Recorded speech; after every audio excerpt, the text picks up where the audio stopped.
Dios te salve María, llena eres de gracia, el Señor es contigo, bendita tú eres entre todas las mujeres y bendito es el fruto de tu vientre Jesús. Santa María, Madre de Dios, ruega por nosotros pecadores, ahora y en la hora de nuestra muerte. Amén. Buenos días, bienvenidas, listas para terminar el libro de los Reyes. Hoy vamos a ver el segundo libro. Hay muchos personajes aquí, pero yo quiero destacar principalmente a Elías y a Eliseo. Ya aparece aquí Isaías, pero lo vamos a dejar para destacar en el libro de Isaías. Y luego tenemos en la pizarra el cuadrito con todos los reyes de Samaria, del norte, de las 10 tribus del norte, y las tribus y los reyes de la tribu del sur, para que nos hagamos mejor idea. Quizás nos ubicamos en verdad en que fue una deportación a Siria y otra deportación a Babilonia, pero no siempre tenemos claro que la deportación a Siria fue de los tribus del norte y la deportación a Babilonia fue a las tribus del sur. En este libro, Segundo de los Reyes, vamos a abarcar un periodo casi de 300 años. Entonces, vamos a ver situaciones que nos parecen extremas, ¿verdad? Pero hay que tener en cuenta que pasó un largo periodo de tiempo. De los 20 reyes del norte, todos fueron malos reyes, impíos. Y de los reyes del sur, que era la dinastía de David, de los 20 que aparecen, hay 8 que fueron buenos. Incluso de Josías, dice el texto, fue muy bueno. Lo importante es que por lo menos nos ubiquemos, ¿verdad? Que estos libros son históricos y cómo va, y la pedagogía de Dios, la paciencia de Dios, cómo va puliendo a su pueblo, y que quizá todavía estamos en lo mismo, ¿verdad? Purificando nuestra fe. Entonces, el libro está distribuido en 25 capítulos, del 1 al 13, aparecen Elías y Eliseo y todas las señales que hicieron. Son 7 señales que hizo Elías y 14 que hizo Eliseo. Luego hablamos de los reyes de Israel, ya ven que son demasiados para ir destacando cada uno, entonces vamos a leer algunos nada más. Y de las tribus de Israel, la caída, el tributo y el destierro. Y luego de los reyes de Judá vamos a ver algunos reyes, el saqueo del templo de Jerusalén, la destrucción de las murallas y la deportación a Babilonia. Eso es lo que comprende este libro. En los libros de las 2 próximas semanas de las crónicas vamos a hacer un repaso general desde Adán hasta la deportación. Entonces ahí podemos ir rellenando vacíos, ¿verdad?, que hayamos podido dejar debido a la extensión de los libros que hemos estudiado. Muy bien, vamos a leer las explicaciones de la introducción del segundo libro a los reyes. El segundo libro de los reyes dijimos que son las 2 partes de un mismo libro. Sigue contemplando la historia de los 2 reinos del norte y del sur, Israel y Judá. ¿Cuál es la capital de Israel? Samaria. ¿Cuál es la capital de Judá? Jerusalén. Si ya nosotros nos ubicamos en tiempos de Cristo, ¿cómo era la relación entre judíos y samaritanos? ¿Verdad? Realmente mala, y nos damos cuenta que son sus tribus, son los descendientes de sus tribus hermanas. El autor quiere demostrar que su decadencia fue el castigo de su infidelidad a la alianza de Dios. Sería un error, sin embargo, pensar que los reyes fueron peores que los primeros, porque acuérdense que los primeros, Saúl, David, Salomón, se le ha dado un prestigio a David y a Salomón, ¿verdad? Pero luego hubo reyes que fueron también muy buenos y que no se les da tanta relevancia. Al leer atentamente nos damos cuenta que el autor no juzga con la misma severidad a los próceres del reino y a sus sucesores. ¿Acaso Jeroboam II, que restableció un Israel próspero e independiente, le aseguró 40 años de paz, era inferior a Salomón? ¿Acaso era menos creyente? Sin embargo, el primer libro de los Reyes se complace en describir el lujo y la grandeza de Salomón, cosas muy materiales, en definitiva, mientras que el segundo libro no dedica más que un párrafo a Jeroboam II, como si el hecho de tener otro templo que el de Jerusalén condena a priori toda su obra. Se debe ver en esto la pedagogía de Dios, que al comienzo entusiasma a su pueblo con la posibilidad de conquistar independencia y prosperidad, y porque esos hombres están en un momento histórico en que deben realizar esta conquista.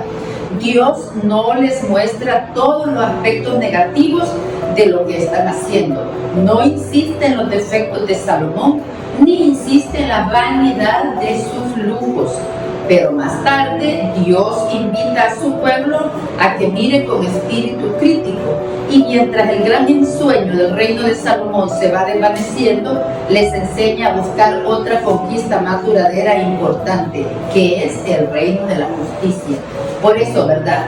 Todos estos reyes, les decía que vamos a abarcar en este libro unos 300 años, y todos estos reyes también trataron también especialmente de purificar al pueblo de la idolatría, pero no lo lograron, ¿verdad? Creo que todavía tenemos tendencia a la idolatría. Nuestro momento histórico idolatra mucho la fama, el prestigio, el dinero, el qué dirán. Entonces todavía seguimos teniendo esa tendencia. Este libro muestra que el destino del hombre depende de su fidelidad a Dios. Y también muestra que la condición del hombre, aunque pecador, sigue deseoso y en búsqueda y necesitado del verdadero Dios. Ahora, ¿verdad? Hace ya mucho tiempo tenemos un índice de suicidio muy alto, independientemente de la situación económica o social. Y también a esa búsqueda de Dios, que es lo que le da sentido a nuestra vida. Si no tenemos a Dios en nuestra vida, pues pierde totalmente sentido y pues vamos a la deriva. Y muchas veces llegamos hasta el suicidio. Muy bien, vamos a ir directo al capítulo 2. Vamos a leer del 1 al 15 porque es cuando Elías es llevado al cielo, ¿verdad?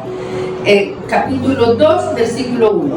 Yahvé hizo subir a Elías al cielo en un torbellino. Fue así: cuando Elías salía de Gilgal en compañía de Eliseo, dijo a este: quédate aquí, por favor, Yahvé me manda a Betel. Pero Eliseo respondió: tan cierto como que Yahvé vive y que yo vivo, que no te dejaré. Y bajaron juntos a Betel. Los hermanos profetas que vivían en Betel salieron a encontrar a Eliseo y le dijeron: ¿sabes que hoy día Yahvé te llevará a tu maestro por encima de ti? Respondió: lo sé, pero no digan nada. Elías le dijo: Eliseo, quédate aquí por favor, porque Yahvé me manda a Jericó. Pero él respondió: tan cierto como que Yahvé vive y que yo vivo, que no te dejaré. Y así llegaron a Jericó. Los hermanos profetas que estaban en Jericó se acercaron a Eliseo. ¿Sabes?, le dijeron, que hoy día te llevará a tu maestro por encima de ti.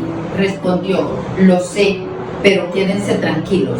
Elías le dijo: quédate aquí por favor, porque Yahvé me manda al Jordán. Le respondió: tan cierto como que Yahvé vive y que yo vivo, que no te dejaré. Y los dos siguieron el camino. Los seguían unos 50 profetas que se quedaron a cierta distancia, mientras ambos se detenían a orillas del Jordán. Entonces Elías tomó su manto y lo enrolló y golpeó con el agua, y ésta se dividió de modo que ambos atravesaron el seco. Recordémonos que en la clase pasada dijimos con Elías, ¿verdad?, que fue la primera resurrección, cuando él resucitó al hijo de la viuda de Sarepta. Muy bien. Cuando lo atravesaron, Elías dijo a Eliseo: ¿qué quieres que haga por ti? pídelo antes de que sea llevado lejos de ti. Eliseo respondió, que venga sobre mí el doble de tu espíritu. Elías le replicó, pides algo difícil, pero si me ves mientras soy llevado de tu lado, lo tendrás. Si no, no. Iban conversando mientras caminaban, cuando un carro de fuego con sus caballos de fuego los separó al uno del otro. Elías subió al cielo en un torbellino. Eliseo lo vio y gritaba, Padre mío, carro de Israel y su caballería. Luego no lo vio más. Tomó entonces su ropa y la partió en dos. Eliseo recogió el manto de Elías que había caído cerca de él y se volvió. Al llegar a la orilla del Jordán, tomó el manto de Elías y golpeó el agua con él, pero este no se dividió. Entonces dijo, ¿dónde está el Dios de Elías? ¿Dónde? Y como volviera a golpear el agua, esta se dividió en dos y Eliseo atravesó. Los hermanos profetas lo vieron de lejos y dijeron, el espíritu de Elías reposa sobre Eliseo. Salieron a su encuentro y se postraron en tierra sobre él. Muy grandiosa la partida de Elías, ¿verdad? Es de las pocas personas en el Antiguo Testamento que no fallecen, no mueren, sino que son llevados en cuerpo y espíritu. Sí. Entonces es ahí, ¿verdad? Cuando divide el Jordán, ya es el primer prodigio de Eliseo. Quiero que para poder seguir mejor el hilo del libro, porque ya les digo, está muy rico en hechos y personajes, voy a tratar de ir sobre los milagros de Eliseo o señales de Eliseo. El segundo lo encontramos en el 2:21. Voy a leer desde el 19. La gente de la ciudad dijo a Eliseo, aquí se está bien, como mi señor lo puede ver, pero el agua es malsana y las mujeres de la zona son estériles. Les dijo, denme un plato nuevo y pongan en él sal.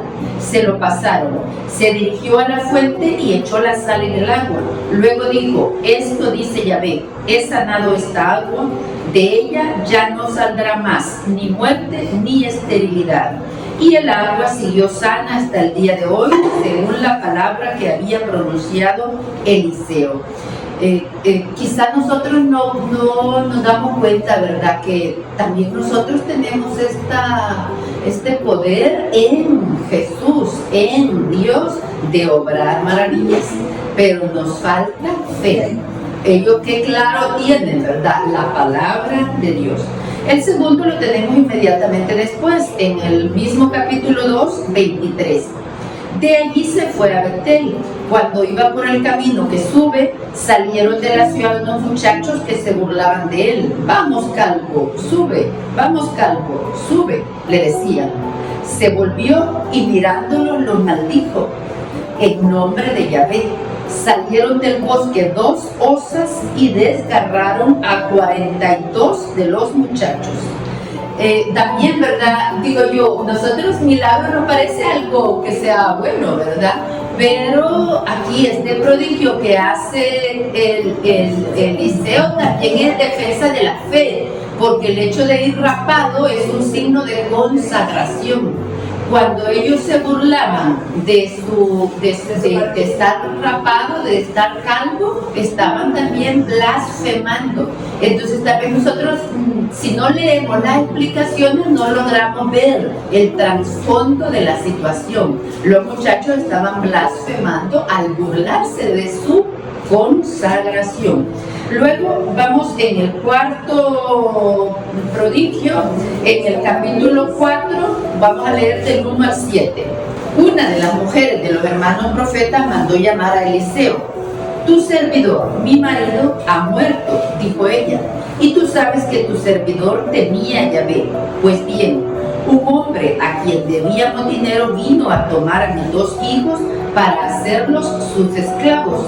Eliseo le dijo, ¿qué puedo hacer por ti? Dime, ¿qué tienes en tu casa? Respondió, tu sirvienta no tiene nada en su casa excepto un cántaro con aceite. Le dijo, anda a pedirles a todos tus vecinos cántaros vacíos, todos los que puedas, Cuando estés de vuelta, cierra la puerta tras de ti y de tus hijos, echa tu aceite en todos esos cántaros y a medida que se vayan llenando, ponlos aparte. Fue a hacer eso, se encerró en la casa con sus hijos, quienes le pasaban los cántaros, y ella los llenaba. Cuando los cántaros estuvieron llenos, dijo a su hijo, pásame uno más, pero este le dijo, ya no hay más, y el aceite dejó de correr. Fue a contar todo esto al hombre de Dios, el cual le dijo, anda a vender el aceite y paga así tu deuda. Lo que quede te permitirá vivir junto con tus hijos. También Elías hizo otra señal con el aceite, ¿la recuerdan? Sí. Cuando la viuda de Sarepta, ¿verdad? Ya iba a hacer su último panecillo para comérselo. Y dice la escritura, nunca faltó la harina ni el aceite. Entonces aquí Eliseo también hace un prodigio similar. Aquí mismo en el capítulo 4, versículo 35, tenemos otro de los milagros de Eliseo. Una persona, ¿verdad?, en la que ellos suelen acoger, hospedar a Eliseo. Entonces él le dice, ¿qué necesitas? Y ella le dice, no tengo nada. Pero Gehazi, el siervo de Eliseo, le dice, no tienen hijos y su marido ya es mayor. Entonces el prodigio, ¿verdad?, es que ora y ella da a luz. Pero la idea es esa, ¿verdad? Voy a ir directamente a la resurrección. Versículo 34. Después se tendió encima del niño, puso su boca en la boca del niño, sus ojos en los ojos del niño, sus manos en las manos del niño. Así estuvo recostado sobre él y la carne del niño se calentó. Versículo 35. Bajó luego a la casa y caminó de un lado al otro. Subió de nuevo y volvió a tenderse sobre el niño. Así lo hizo 7 veces. Al final el niño se movió y abrió los ojos. Eliseo llamó a Gehazi y le dijo, di a la tsunamita que venga. La llamó, ella subió y le dijo, toma a tu hijo. Ella se echó a sus pies y se postró en tierra. Luego tomó a su hijo y salió. Vean qué bonitos gestos, ¿verdad? Hasta 7 veces. ¿Qué significaba el 7? Todavía no me acordamos. ¿Verdad? Como totalidad, plenitud, infinitud. Entonces, ¿cuántas veces? Pues hasta que logró resucitarlo. A veces nosotros no tenemos la suficiente tolerancia para hacerlo una y otra y otra y otra vez hasta que logramos hacer las cosas. Ya no hablemos de milagros, sino de las cosas que tenemos que hacer. Yo me recuerdo que de niño nos mandaba a hacer algo mi mamá y le decíamos, no puedo. Y decía mi mamá, ¿cuántas veces lo has intentado? Y verdad que es muy natural que sin intentarlo decimos no puedo. Entonces, ¿cuántas veces lo has intentado? Eso es clave. Vean cuántas veces lo hizo Eliseo, ¿verdad? Hasta que el niño cobró vida. Ahí, inmediatamente después, en el mismo 4:38, Eliseo volvió a Gilgal. Había hambruna en la región. Cuando los hermanos profetas estaban sentados a su lado, dijo a su sirviente, toma la olla grande y prepara un caldo para los hermanos profetas. Uno de ellos salió al campo a recoger hierbas, halló una especie de uva silvestre, recogió varios racimos hasta llenar su manto. Al volver, los fue desgranando en el tiesto en que se preparaba el caldo, sin que nadie supiera lo que era. Sirvieron la sopa todos esos hombres, pero en cuanto la probaron, exclamaron, hombre de Dios, la olla está envenenada, y no pudieron comer. Él les dijo, tráiganme harina. La echó en la olla y añadió, sirvan sopa a los hombres y que coman. Y ya no había nada venenoso en la sopa. Si nosotros tuviéramos fe, ¿verdad?, con solo bendecir los alimentos ya no nos harían daño. Ni, por supuesto, ¿verdad? Y luego sirvieron la sopa, comieron y les sobró, tal como había dicho Yahvé. Eliseo multiplica los panes. Vamos a leer, continuamos en el capítulo 4, versículo 42. Llegó un hombre que venía de Baal Salisa, en su saco traía al hombre de Dios 20 panes de cebada y de trigo que habían hecho con harina recién cosechada. Eliseo le dijo, dáselos a esos hombres para que coman. Pero el sirviente le dijo: no me alcanza para repartírselo a 100 personas. Replicó: dáselo y que coman, porque esto dice Yahvé: comerán y sobrará. Le sirvieron, comieron y les sobró, tal como lo había dicho Yahvé.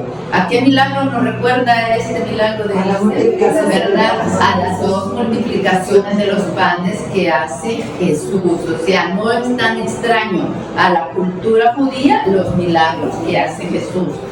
Ahora sí, vamos a la curación de Naamán. 5:14. Porque al principio, ¿verdad? Recuerdan que han llevado cautiva a una israelita que entra al servicio de la esposa de Naamán. Y es la sierva la que le dice a su señora: si mi señor fuera el profeta que hay en Israel, sanaría. Y por eso es que Naamán va al profeta Eliseo. Voy a leer desde que los muchachos le insisten, ¿verdad? Porque el profeta le manda lavarse ¿cuántas veces en el Jordán? 7 veces en el Jordán, también, ¿verdad? Muchas veces, hasta que quede limpio. Y es algo tan sencillo que él no quiere hacerlo. Y así es la vida, simple, sencilla. Pero nosotros la queremos grandiosa, ¿verdad? Y a veces queremos así muchos efectos especiales en nuestro día a día. Y él no quiere hacerlo. Voy a leer desde el versículo 12, 5:12. Dice Naamán: ¿no son los ríos de Damasco, el Abná y el Papar mejores que todos los de Israel? Me habría bastado con lavarme allí para sanarme. Muy enojado, dio media vuelta para irse. Pero sus sirvientes se acercaron y le dijeron: Padre mío, si el profeta te hubiera pedido algo difícil, ¿no lo habrías hecho? ¿Por qué pues no lo haces cuando tan solo te dice: lávate y quedarás sano? Bajó pues y se sumergió en el Jordán 7 veces, tal como le había dicho el hombre de Dios. Y después de eso su carne se volvió como la carne de un niñito. Estaba sano. Entonces, vean, otro de los prodigios, ¿verdad?, que en el nombre de Dios hace Eliseo. Y en el mismo capítulo 5 al 27 vamos a ver otro milagro de lo que nosotros decimos: pero esto no es positivo, ¿verdad? Muy bien, ya estaba bastante lejos Naamán, ya iba de regreso, el profeta no había aceptado ningún regalo. Ya estaba bastante lejos cuando Gehazi, sirviente de Eliseo, se dijo para sí: mi patrón ha sido demasiado considerado con ese arameo. Pensar que no aceptó nada de lo que le traía. Por la vida de Yahvé, si puedo alcanzarlo, le sacaré algo. Y salió pues Gehazi tras Naamán, quien se dio cuenta de que corría tras él. Saltó de su casa. Gehazi le respondió: no, ninguno. Pero mi patrón me encargó que te dijera: hace un momento 2 jóvenes de la montaña de Efraín, de los hermanos profetas, acaban de llegar a mi casa. ¿Podrías darme para ellos 1 talento de plata y 2 trajes para cambiarse? Naamán le dijo: mejor toma 2 talentos. Lo obligó a aceptarlos y puso los 2 talentos de plata en 2 sacos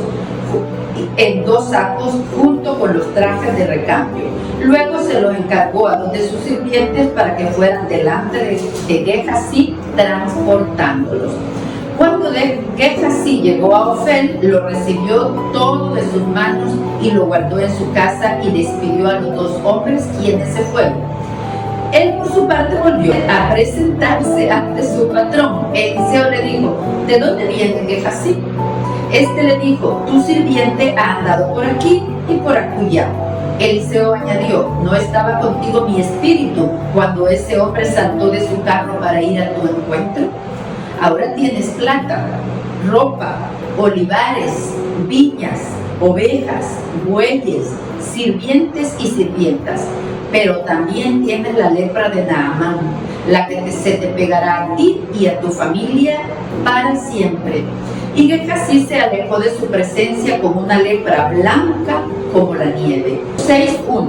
Los hermanos profetas dijeron a Eliseo: el lugar donde vivimos contigo se ha hecho muy estrecho para nosotros. Bajemos al Jordán y allí cada uno tomará un tronco y construiremos una cabaña para alojarnos.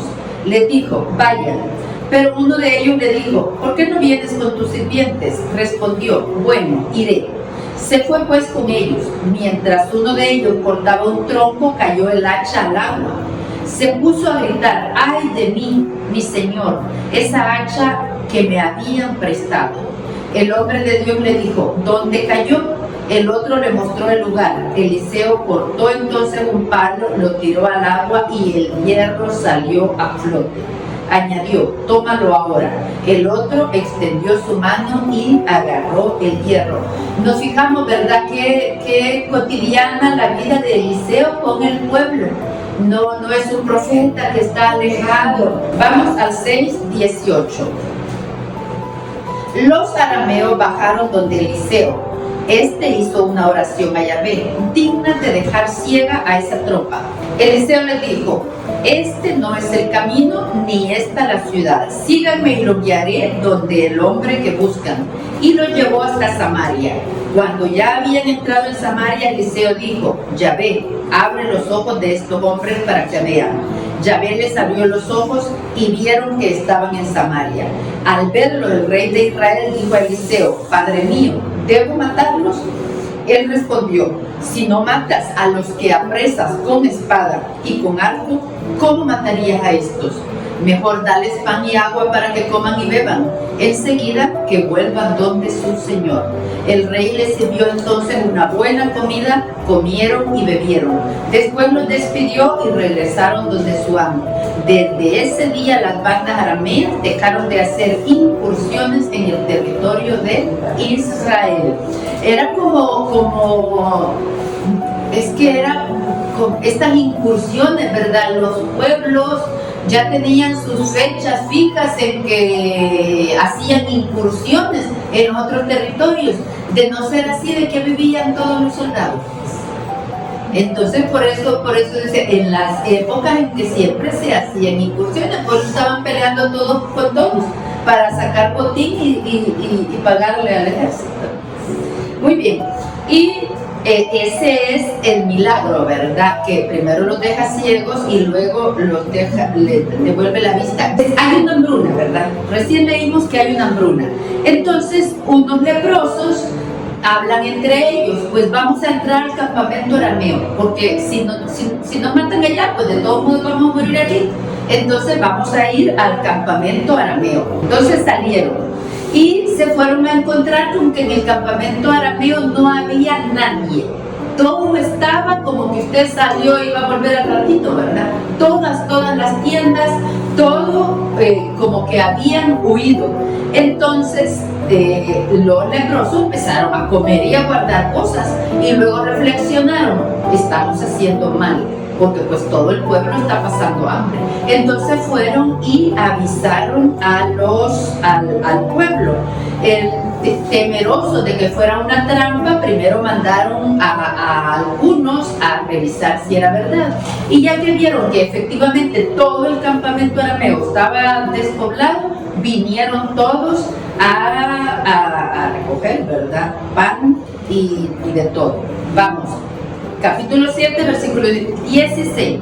Salió entonces el pueblo y saqueó el campamento de los arameos.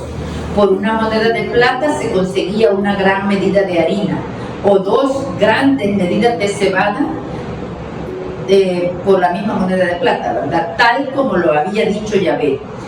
El milagro consistió en esta abundancia, ¿verdad? Estaban pasando hambre y uno de los sirvientes le dice, del rey dice: no, es imposible que para mañana, que es lo que le dice Eliseo, para mañana habrá abundancia. Y se debió, ¿verdad?, a que Dios había producido un gran estruendo y los arameos creyeron que venían a atacarlo y salieron huyendo. Por eso estaba tal cual todo, ¿verdad? Y en el 19 dice, 7:19, el oficial había comentado al hombre de Dios: aunque Yahvé abriera la ventana del cielo, eso no sucederá. Y Eliseo le había contestado: muy bien, lo verás con tus ojos, pero no lo comerás. Así ocurrió. La gente lo pisoteó en la puerta de la ciudad y murió. Es de la falta de fe, ¿verdad? La duda ante la capacidad de Dios de hacer los prodigios. Y vamos entonces al 13:20, que ya es el último de los 14. Voy a leer desde el 14 porque es la muerte de Eliseo, ¿verdad? Y vamos a terminar la historia de Eliseo y sus prodigios precisamente con ese último milagro. Eliseo estaba muy mal de salud por la enfermedad que lo llevó a la muerte. Joás, rey de Israel, bajó donde él y lloró: Padre mío, carro de Israel y su caballería. Eliseo le respondió: toma un arco y flechas. Joás fue pues a tomar un arco y flechas. Eliseo dijo al rey de Israel: toma tu arco con las manos. Lo hizo. Eliseo puso sus manos sobre las del rey. Luego dijo: abre la ventana del lado este. La abrió. Eliseo añadió: dispara. Disparó. Eliseo dijo entonces: flecha de la victoria de Yahvé, flecha de la victoria de Aram, derrotarás a Aram en Afec hasta que no quede nadie. Enseguida le dijo: junta las flechas, y él las juntó. Eliseo dijo al rey de Israel: golpea el suelo. Y el rey golpeó 3 veces y se detuvo. Entonces el hombre de Dios se enojó con el rey y dijo: tenías que haber golpeado 5 o 6 veces. Así habrían derrotado a Aram hasta que no quedara nadie. Pero ahora solo derrotarás a Aram 3 veces. También aquí como que hay un poco de... podemos ver, ¿verdad?, el conformismo que tenemos a veces. Que pues ya logramos algo, ya, qué felices. Y cuando podíamos haber hecho más. Y aquí está el prodigio muy, muy bonito en realidad. 13:20. Murió Eliseo y lo enterraron. Bandas de moabitas incursionaban cada año en el país, y sucedió que unas personas que llevaban a enterrar un difunto divisaron a una de esas bandas. Depositaron entonces al muerto en la tumba de Eliseo y se pusieron a salvo. Cuando el hombre tocó los huesos de Eliseo, revivió e inmediatamente se puso de pie. Me recuerda aquellas señales que vimos, ¿verdad? Que tocaba, que la sombra de Pedro sanaba, o que el pañuelo de Pablo sanaba. Imagínense, ¿verdad? Ya estaba muerto, pero sanaba. Dios seguía, Dios seguía haciendo prodigios a través de él. Y eso es muy común en nuestro día a día, porque Dios sigue haciendo muchos prodigios y muchas conversiones por los santos que leemos, que estudiamos, que conocemos. Sigue haciendo muchos prodigios. Bueno, terminamos con los prodigios de Eliseo y vamos a ver algunos poquitos de los reyes nada más. Vamos a leer Jehú, capítulo 9, del 1 al 13. Eliseo consagra a Jehú como rey de Israel. El profeta Eliseo llamó a uno de los hermanos profetas y le dijo: ponte el cinturón, llévate esta alcuza de aceite y parte para Ramot de Galaad. Cuando hayas llegado, busca a Jehú, hijo de Josafat, hijo de Nimsi, acércate a él y sácalo de entre sus compañeros. Llévalo a un aposento privado y luego toma la alcuza de aceite y derrámala sobre su alcuza, diciéndole: esto dice Yahvé, te he consagrado como rey de Israel. Después abre la puerta y sal huyendo sin tardanza. El joven profeta partió pues para Ramot de Galaad. Cuando llegó, los jefes del ejército estaban sentados en una reunión. Dijo: jefe, tengo algo que decirte. Jehú respondió: ¿a cuál de nosotros? Le dijo: a ti, jefe. Jehú se paró y entró en la casa. Entonces el hermano profeta derramó aceite sobre su cabeza, diciéndole: esto dice Yahvé, Dios de Israel, te he consagrado como rey del pueblo de Yahvé de Israel, del pueblo de Yahvé de Israel. Tú castigarás la casa de tu señor Ahab. Haré pagar a Jezabel la sangre de mis servidores los profetas y la sangre de todos los servidores de Yahvé. Exterminaré a toda la casa de Ahab, eliminaré a todos los varones de la casa de Ahab, tanto al esclavo como al libre en Israel. Trataré a la casa de Ahab como traté a la casa de Jeroboam, hijo de Nabat, y a la de Basá, hijo de Ahía. Los perros se comerán a Jezabel en el campo de Israel y nadie la enterrará. Luego abrió la puerta y salió huyendo. Cuando Jehú volvió donde los oficiales de su señor le preguntaron: ¿qué pasa? ¿Para qué te buscaba ese loco? Les respondió: ustedes ya conocen a ese hombre y lo que dice. Pero le dijeron: no sabemos nada, cuéntanos lo que pasó. Jehú le respondió: me dijo esto y aquello, y agregó: esto dice Yahvé, te he consagrado como rey de Israel. Entonces, sin esperar más, todos pusieron sus mantos sobre una tarima y tocaron la trompeta diciendo: Jehú es rey. ¿Se acuerdan que también para el Domingo de Ramos es verdad que entra Jesús y tienden también sus mantos para que él pase? Entonces es como un reconocimiento de la realeza, ¿verdad? De que es rey. ¿Y qué hace Jehú? Pues todo esto que le ha mandado Yahvé, ¿verdad? Extermina a todos, en los capítulos que siguen, ¿verdad? En el mismo 9:30 aparece ya la muerte de Jezabel. Luego el 10 se titula: Jehú efectúa la limpieza de Israel. En el capítulo 11 ya tenemos el principio y fin del reinado de Atalía. Vamos a leer solo el 11 del 1 al 4. Al ver que había muerto su hijo Ocosías, Atalía, su madre, decidió asesinar a toda la descendencia del rey. Mientras se daba muerte a todos los hijos del rey, Joseba, hija del rey Joram y hermana de Ocosías, ocultó discretamente a uno de ellos, Joás, hijo de Ocosías. Metió al niño junto con la nodriza en el dormitorio. Así pudo esconderlo de Atalía, quien no le dio muerte. Estuvo escondido 6 años junto con Joseba en la casa de Yahvé, mientras Atalía reinaba en el país. Atalía es la mamá del rey Ocosías. Entonces, cuando muere Ocosías, ella toma el reinado. Y ya saben ustedes, en estas épocas, ¿verdad? Para reinar en paz tenías que matar absolutamente a todos los enemigos. No había otra forma de reinar en paz.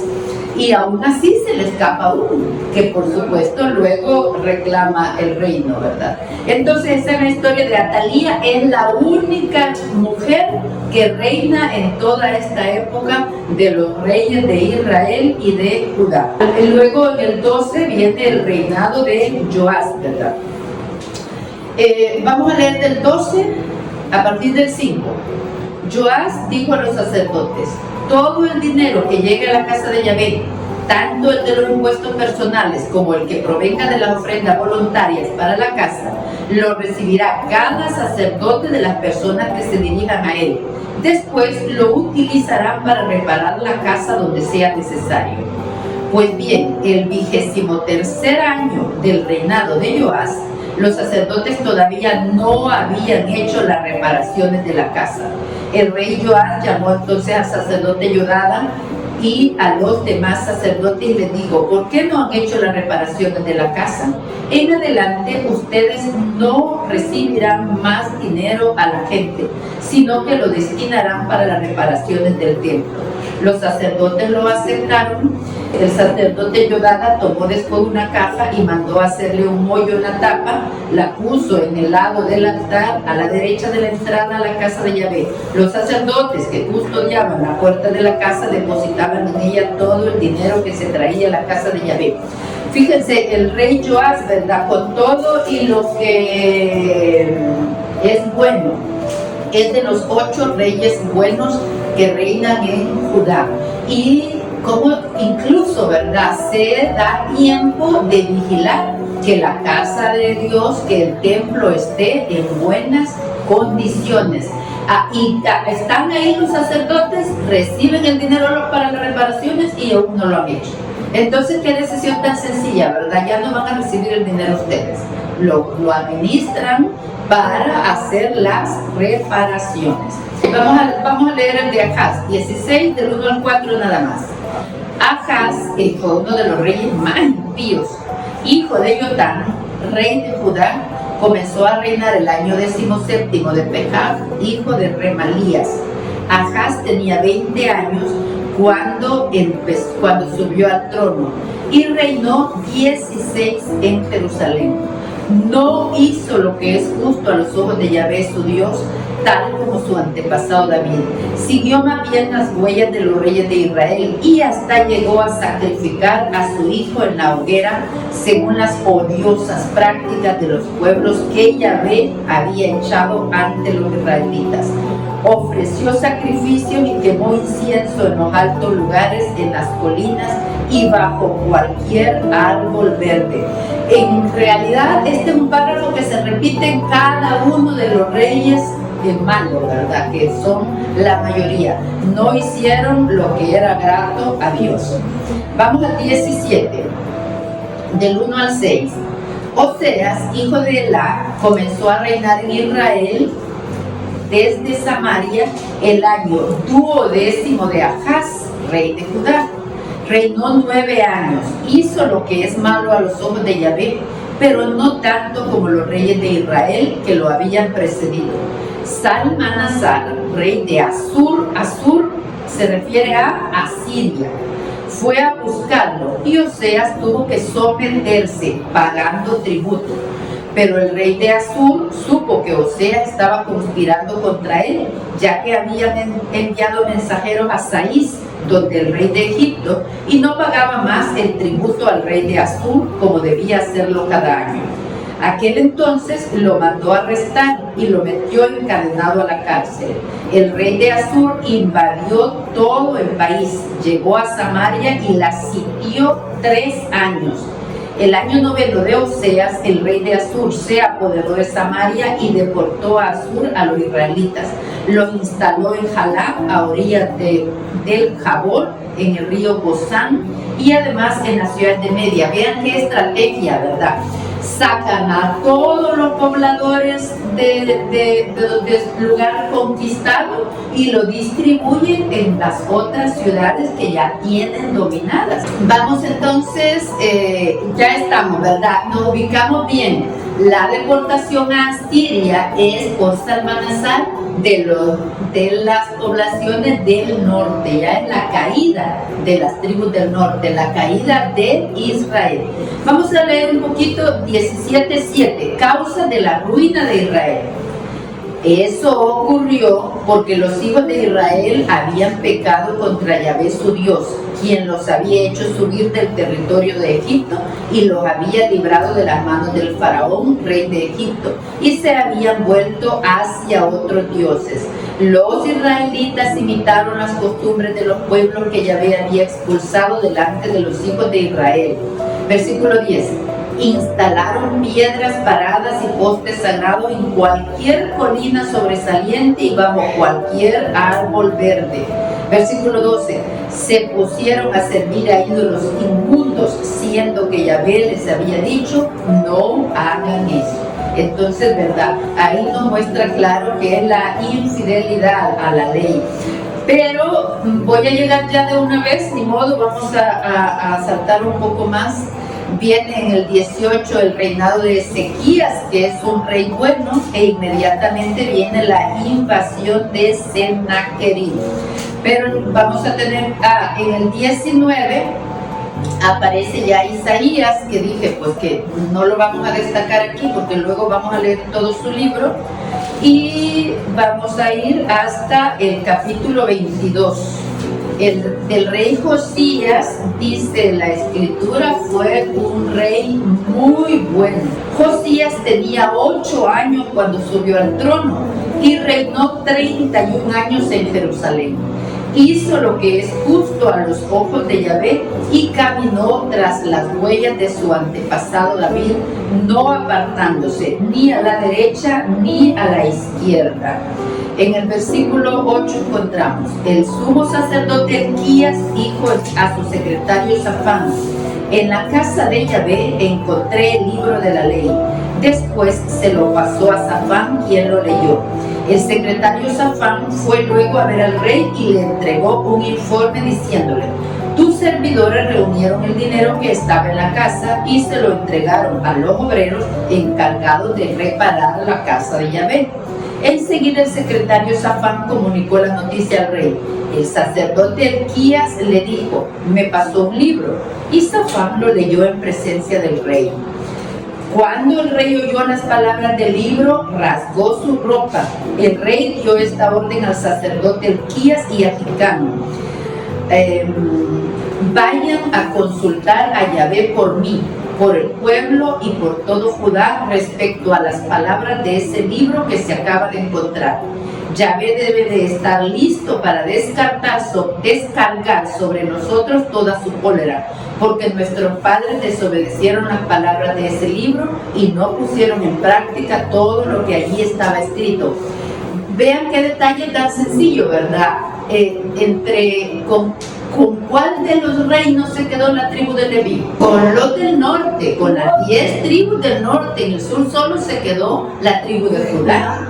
¿Qué quiere decir? Que los sacerdotes, las leyes, todo se fue, todo quedó en las tribus del norte.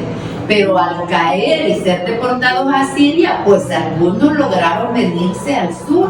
Entonces es probable que estos sacerdotes hayan traído el libro de la ley que simplemente guardaron en el templo, ¿verdad? Entonces pensamos nosotros, ¿y por qué tanta decadencia si Dios fue tan claro? Porque se había perdido, ya el reino de Judá no tenía acceso a la tribu de Leví, a los sacerdotes, a las leyes, y al revés, los de Leví no podían, todas las otras 10 tribus no podían venir a Jerusalén. Ese es uno de los grandes hechos de Jeroboam, ¿verdad? Que manda a hacer otros 2 templos para que puedan ir a adorar. Entonces ahí es como que hay un quiebre. Ya para terminar vamos a ir al 24. Empieza ya con Nabucodonosor, ¿verdad? Que invade el país y también los tiene sitiados. Y en el versículo 8 ya empieza la deportación. En la primera deportación se lleva a toda la jerarquía real, a toda la realeza, se lleva al rey, a todos sus sirvientes de más alto rango. Aquí es cuando vamos a encontrar luego en otros libros, ¿verdad? Daniel y sus 3 amigos que son deportados y puestos al servicio del rey Nabucodonosor. Entonces, esta primera deportación es muy selectiva, se lleva artesanos y se lleva las clases altas a Babilonia, es del reino del sur a Babilonia. Aquí tenemos la caída de Judá. 24:11.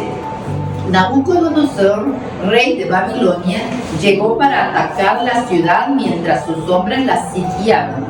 Joaquín, rey de Judá, salió para rendirse al rey de Babilonia, junto con su madre, sus servidores, sus jefes y sus eunucos. El rey de Babilonia tomó prisionero lo tomó prisionero el año 8 de su reinado. Versículo 13, 24:13. Sacó todos los tesoros de la casa de Yahvé y los tesoros del palacio real. Rompió todos los objetos de oro de Salomón, rey de Israel, había hecho para la casa de Yahvé, tal como Yahvé lo había predicho. Desterró a todo Jerusalén, a todos los jefes y a todos los militares, en total 10,000 desterrados, contando a todos los herreros y cerrajeros del pueblo. Solo dejó la gente humilde. ¿Por qué eran importantes los herreros y cerrajeros?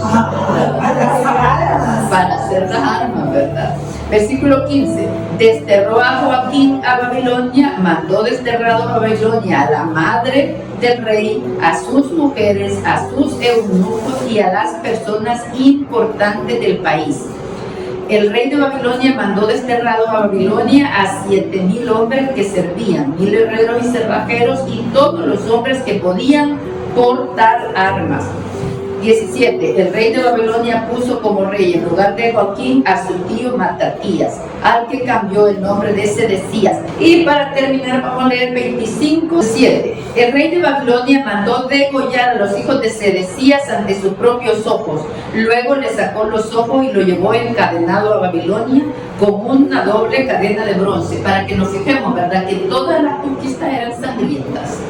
y pues torturaban y mataban al enemigo. El 7 del quinto mes, Nebuzaradán, jefe de los guardias y oficial del rey de Babilonia, entró a Jerusalén. Era el 19º año de Nabucodonosor, rey de Babilonia. Quemó la casa de Yahvé, el palacio real y todas las casas de Jerusalén. Las tropas caldeas que acompañaban al jefe de los guardias demolieron la muralla que rodeaba a Jerusalén. Acordémonos, Babilonia nos ubicamos mejor y luego nos perdemos con los caldeos, ¿verdad? Pues los babilonios son los caldeos.